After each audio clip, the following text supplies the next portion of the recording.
Let's look at how to determine whether the scan data is qualified. First is clear margin or shoulders. We should ensure that the tooth margin and shoulders are clearly visible, while avoiding any defects, discontinuities, or gingival coverage is very important. It will affect whether the crown fits the patient or not. The mark position in the left image shows that margin is not qualified. The margin in the left and right illustrations is smooth and continuous, just what we need. Next, we need to check the data completeness, such as proximal, opposing teeth, buccal and lingual size, and so on. As indicated on the left, the scan of distal position data is incomplete, which may result in inlay not being fit. The data on the right is acceptable, and the teeth are clear and intact from the mesial or distal.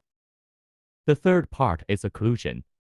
The first thing to be clear is that the intraoral scanner cannot judge the patient's actual bite.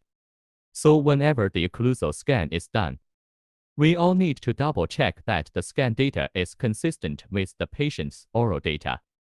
This is also very important. The next section is related to implants. We know that there are two very important parts of the implant scan. The first is to implant cuffs. Incomplete data scanning may result in abutment pressure on the gums, especially the custom implanting abutment. As marked on the left, it's obvious that there is incomplete data. The picture on the right shows the good. The second is scan body. In fact, scan body is transfer abutment, just one for digital processes and one for traditional processes. Therefore, scan body scanning is incomplete, which will prevent lab technicians from designing crowns. The sixth part is the saliva bubble attached to the tooth. This situation is very common in operations. Before scanning, saliva should blown off the teeth. If saliva builds up during the scan, stop and clean up. This picture shows excessive bubbles of saliva. Most of the time it is difficult to distinguish bubbles in the real color state, so we can use the mono tool to switch colors to check. Final is an attachment or layer on the tooth. The first photo shows a problem that can be solved with the software's AI scan function. AI scan can automatically delete unnecessary data in the mouth, such as tongue, lips, gloves. Of course, the tooth with the attachment can be rescued to remove the excess attachment. The next two pictures show the same problem.